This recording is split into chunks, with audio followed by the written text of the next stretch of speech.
হো'প'নোপ'নো prayer হ'ল এটা পৰম্পৰাগত হাৱায়ান প্ৰেয়াৰ। হো'প'নোপ'নো প্ৰেয়াৰে চেল্ফ হিলিঙত সহায় কৰে। পুৰণি হাৱাই চহৰত সাম্প্ৰদায়িক কাজিয়া-পেচাল ঠিক কৰিবলৈ সমজুৱাভাৱে হো'প'নোপ'নো প্ৰেয়াৰ গাইছিলে। হো'প'নোপ'নো প্ৰেয়াৰ হ'ল এটা হাৱায়ান ৱৰ্ড যাৰ অৰ্থ হ'ল সমাধান কৰা।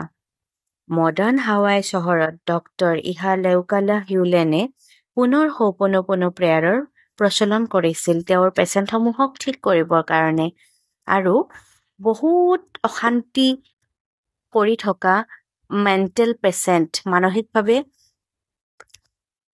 ক্ষতিগ্ৰস্ত ৰোগীক তেওঁ ঠিক কৰিছিল হো'প'নোপ'নো প্ৰেয়াৰ গাই।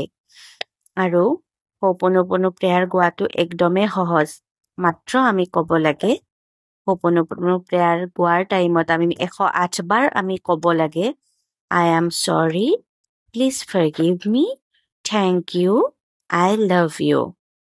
আৰু যদি আমি এইটো অসমীয়াত গাব যাওঁ তেতিয়াহ'লে আমি এনেকৈও ক'ব পাৰোঁ মই বহুত দুখিত, মোক মাফ কৰি দিয়া, ধন্যবাদ, মই তোমাক ভাল পাওঁ। আমি এনেকৈ হো'প'নোপ'নো প্ৰেয়াৰ গালে আমাৰ নিজৰ কনফিডেন্স বাঢ়িব আৰু আমি আমাৰ নিজৰ বহুত প্ৰব্লেম ছল্ভ কৰিব পাৰোঁ।